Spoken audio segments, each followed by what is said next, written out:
Pronto, vamos continuar aí o roteiro 5 para a gente poder finalizar.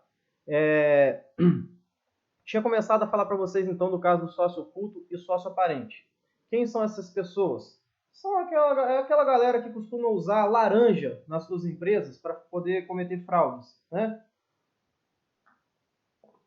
Para quem não sabe o que é laranja, que eu acho que todo mundo aqui deve saber, eu vou explicar mesmo assim, até para a gente poder colocar o nome aos bois aí, sócio oculto e sócio aparente. Imaginem o seguinte, eu sou um caloteiro de primeira. Vamos supor que eu seja um grande caloteiro. Aí eu vou fazer o seguinte, eu quero explorar umas pessoas, ganhar em cima delas e não vou nem ir para elas. Eu vou criar uma empresa, vou contratar alguém para trabalhar para mim, vou contratar o João para trabalhar para mim, e aí, o João, você vai trabalhar para minha empresa, beleza? Caloteiro.com, o nome da minha empresa.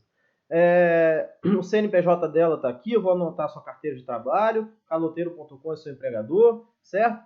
E é o seguinte, vamos trabalhar, seu salário é tal, sua jornada é tal, e começa o emprego numa boa. O que o João não sabe é que uma vez eu conheci um rapaz que não tinha eira nem beira, não tinha para onde ir. Eu virei para ele e falei assim, amigão, você quer... Esse rapaz era o José. Eu falei assim, José, você quer 50 mil reais uma passagem para a Europa para você sumir aqui do Brasil e nunca mais aparecer? O cara não tinha nada. Virou para mim e falou assim, na hora. Então, só quero que você me faça um favor. Assine esse contrato social aqui que eu vou criar uma empresa no seu nome. Aí o José vai lá, assina o contrato social da empresa. Qual empresa que eu criei o nome dele? Qual o CNPJ? Caloteiro.com, óbvio, né? Então, assim, quando eu contratei o João acha que eu sou o sócio da empresa. Mas, na verdade, a única coisa que eu sou na empresa é administrador empregado da empresa. Porque o caloteiro sabe ser caloteiro, né? Quem, na verdade, é o sócio da empresa, lá no papel, no contrato social, é o José, que está onde? Nem eu sei, nem ninguém sabe. Ele pegou aqueles 50 mil, pegou aquela passagem e sumiu no mundo. Né? E prometeu nunca mais voltar no Brasil. Então, o que acontece? Nesses casos, a gente tem duas figuras aqui, né? Eu, que sou o verdadeiro dono da empresa, e o meu laranja, que é o José, que não tem R$1 no bolso. Né? Aí o que acontece? Todo o dinheiro que entra na empresa, eu coloco onde? Na minha conta pessoa física Osório. Por quê? Porque quando o João sair do emprego com um monte de salário atrasado, com um monte de verba atrasada que eu não paguei e entrar na justiça, ele vai executar quem? A empresa caloteiro.com. Vai achar dinheiro? Não. Daí vai desconsiderar a personalidade jurídica. Por quê? Porque não pagou, tentou de tudo, né? Desconsidera. Perfeito, vamos usar o CDC. Se ele desconsiderar, vai para cima de quem essa desconsideração? Do José. Cadê o José? Não existe mais. Não vai achar nada no nome do José também. Né? Por quê? Porque o José é um mero sócio aparente dessa empresa. Parece que ele é sócio. Quem é o verdadeiro sócio, o verdadeiro dono da empresa? Sou eu. Só que eu não estou aparente, eu não estou no contrato social, eu estou oculto. Beleza? Então, o sócio aparente é o laranja. O sócio oculto é o filho da puta. No caso, eu. Certo? E aí o que acontece? Como a gente tem no direito do trabalho uma ideia um pouco diferente do direito civil, que a gente privilegia muito o contrato realidade, né? A ideia de primazia da realidade, a gente tem esse enunciado número 5 da jornada sobre execução trabalhista no X-Trabalho. Tá? E ele diz o seguinte: constatada durante a execução trabalhista, após a desconsideração da personalidade jurídica, que o executado é mero sócio aparente, ou seja, constatado que o executado aqui, que é o José, não é o verdadeiro dono, deve-se ampliar a execução para alcançar o sócio oculto. Ou seja, se ficar provado que eu, na verdade, não sou empregado coisa nenhuma, sou o verdadeiro dono, mesmo que seja só na execução, o João pode me incluir, eu, Osório, na execução. Tal medida não viola a coisa julgada. Beleza? Então, no direito do trabalho, embora os civilistas tenham receio de fazer isso que eu acabei de falar, no direito do trabalho é perfeitamente possível, porque não se tolera, né, a fraude, não se tolera o calote. Tá? A gente usa aqui como base o artigo 9º da Constituição, né, de qualquer medida que seja para fraudar direito trabalhista é nula de pleno direito. Então, neste caso, a gente vai entender como sócio verdadeiro o Osório e não o José. Beleza? Bom, mais uma situação interessante, e essa situação interessante, na verdade, é do CPC, e vai ser aplicável aqui ao direito do trabalho, é a ideia do benefício de ordem. Por quê? Acontece que, às vezes, você desconsidera a personalidade jurídica achando que a empresa não tem bens, não tem dinheiro. E aí você entra no patrimônio do sócio, que é um sócio que nem está sabendo do processo, porque ele não é sócio administrador, muitas vezes. Mas ele sabe que a empresa tem patrimônio. E aí ele se assusta quando ele vê a conta dele bloqueada. Ele vira e fala assim, pô, por que estão me bloqueando dinheiro aqui de uma ação trabalhista da minha empresa? Tem que bloquear dinheiro da minha empresa. Só que aí ele vai descobrir que, na verdade, o sócio administrador está passando a perna nele e está escondendo os bens da empresa. Por isso que o autor não conseguiu achar no processo trabalhista e executou os sócios. E aí, esse sócio que não é o administrador entrou de gaiato na execução, né? Aí ele pode fazer o quê? Ele pode chegar para o juiz e falar assim, juiz, libera a minha conta. Por quê? Porque a regra é a execução da empresa e não a execução do sócio. Eu sei que você seguiu o procedimento correto aí, mas eu sei dizer para o senhor onde está o bem que vai garantir essa execução, e esse bem não é o meu dinheiro, é um bem da empresa. Tá? Vamos supor, a empresa tem um trator escondido numa garagem aí, só vendendo esse trator você já garante essa execução inteirinha.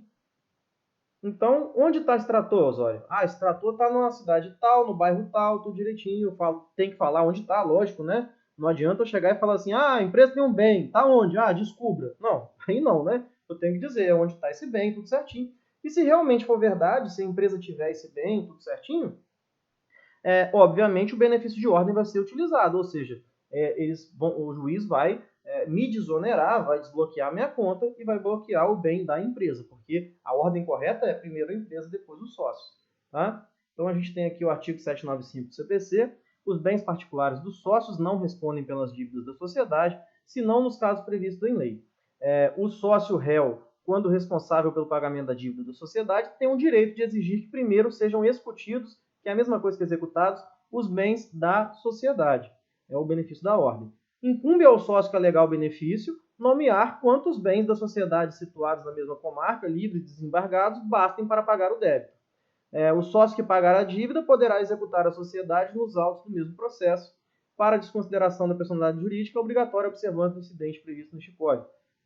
Enfim, esse artigo 795 do CPC vai ser realmente aplicado no processo de trabalho. Lembro a vocês que a gente tem também uma previsão do incidente de desconsideração na CLT, a reforma incluiu, tá? E a ideia é essa mesma, né? Se você tiver como comprovar que a empresa tem bens, você, sócio, pode pedir para ser desonerado e para que os bens da empresa respondam, ok? Bom, quase finalizando aí, vamos falar de um outro caso interessante. Também é um caso, inclusive, que é uma súmula do nosso TRT do Espírito Santo, Tribunal Regional do Trabalho do Espírito Santo, TRT da 17ª Região.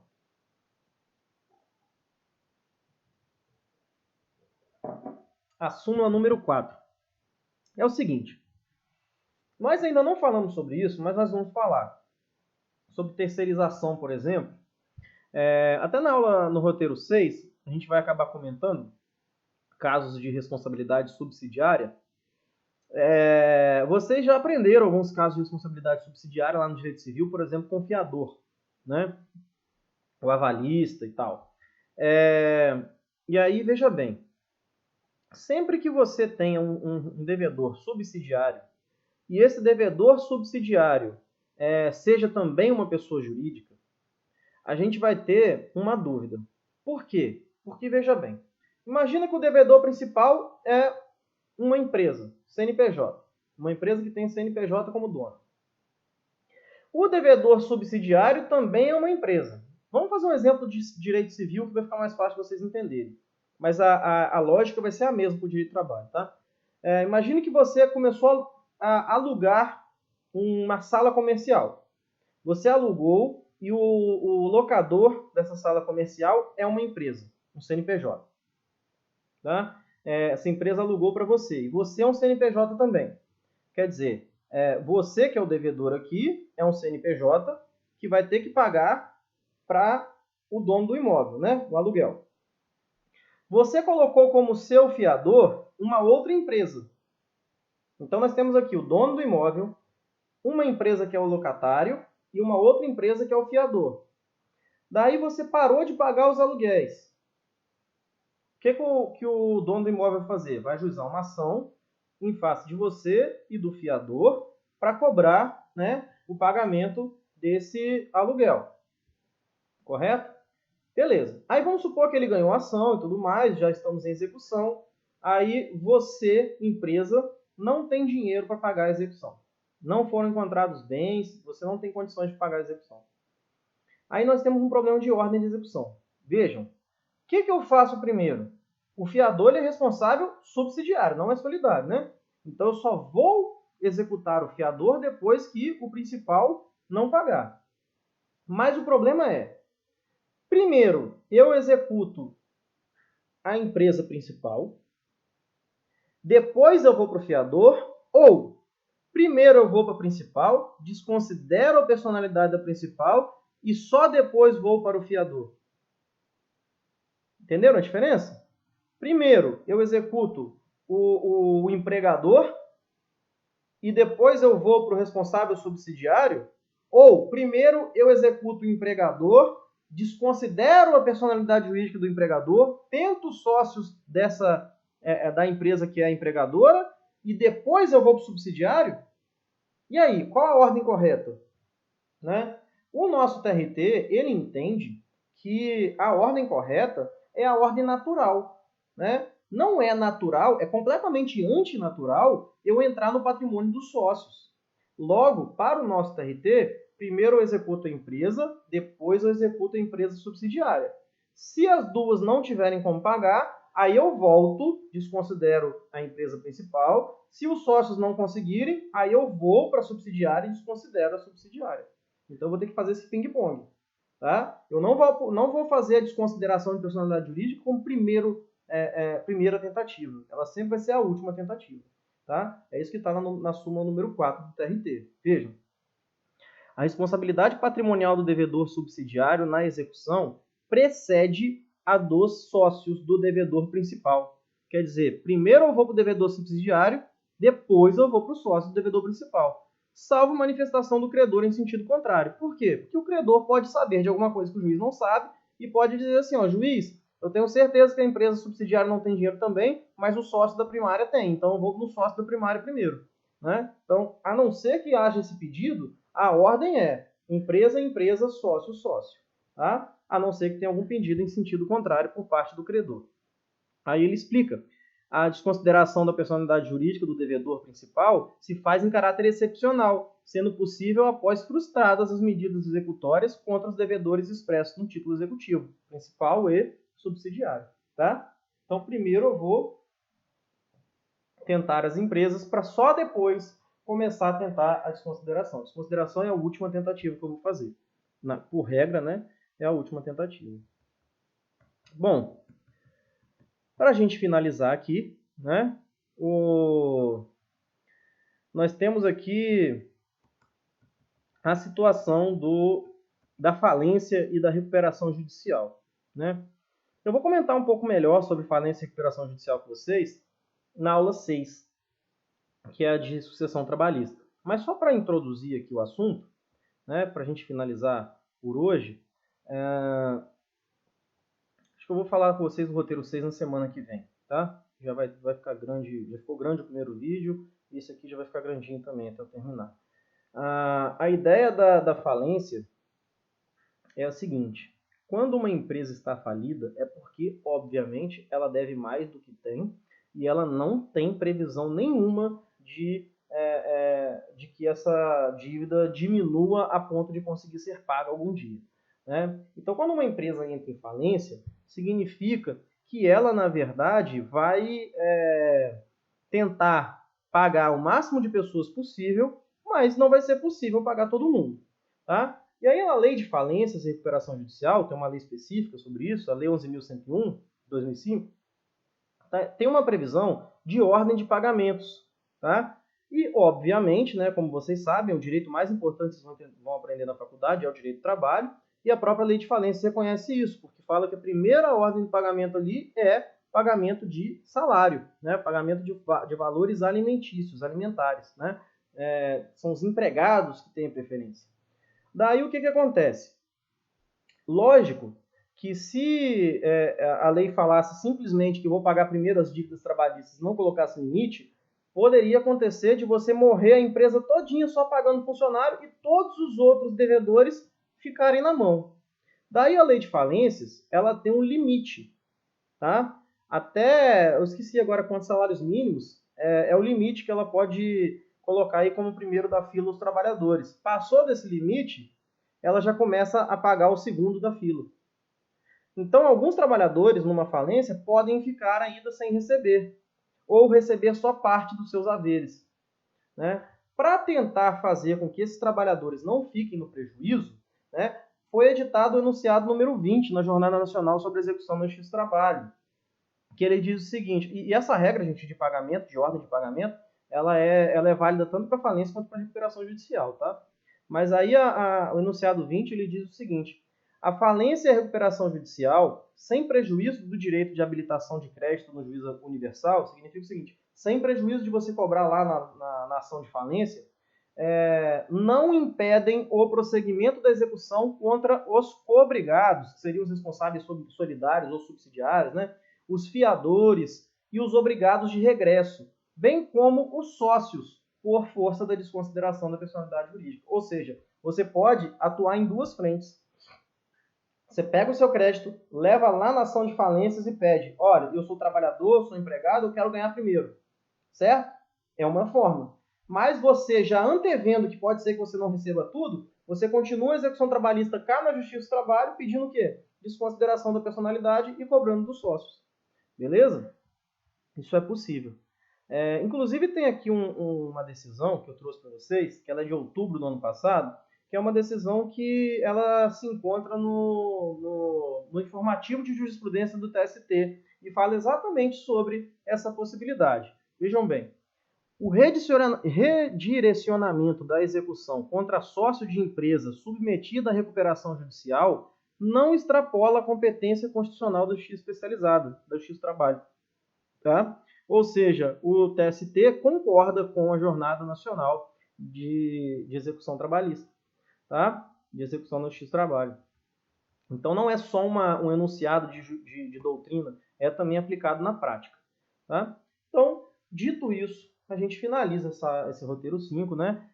O 6.2 aqui eu já tinha comentado com vocês, a teoria inversa da desconsideração, que é sair da pessoa física para a pessoa jurídica, pode ser aplicado sim no processo no direito do trabalho, do mesmo jeito que é no direito civil, tá? E atualmente nós temos aí que a desconsideração da personalidade jurídica, apesar de materialmente falando utilizar o Código de Defesa do Consumidor, né, na questão processual nós vamos ter que criar um incidente no processo, tá? O artigo 855-A da CLT prevê a criação desse incidente e, na verdade, o próprio artigo 855-A da CLT faz menção ao incidente de desconsideração do CTC para a gente aplicar no processo do trabalho, tá? Então, basicamente, depois da reforma trabalhista, o que mudou nesse assunto foi que antes não precisava, agora precisa de fazer incidente processual para desconsiderar. Mas o motivo da desconsideração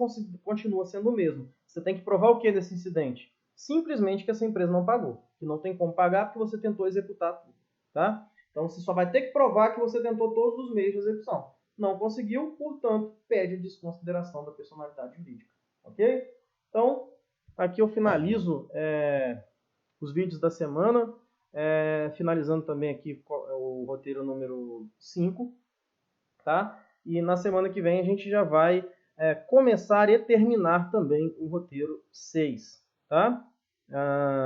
Se os vídeos não ficarem muito longos, mas eu acho que vai acabar ficando sim, vão acabar ficando, eu até posso começar o roteiro 7 com vocês, mas a princípio, semana que vem a gente fecha o 6 e na outra a gente fecha o 7. Ok? Um abraço para todos, saúde aí, tá? No que eu puder ajudar, podem contar comigo sempre. Muita saudade de vocês aí, é muito ruim ficar falando aqui para a máquina. Enfim, um abraço. Até a próxima.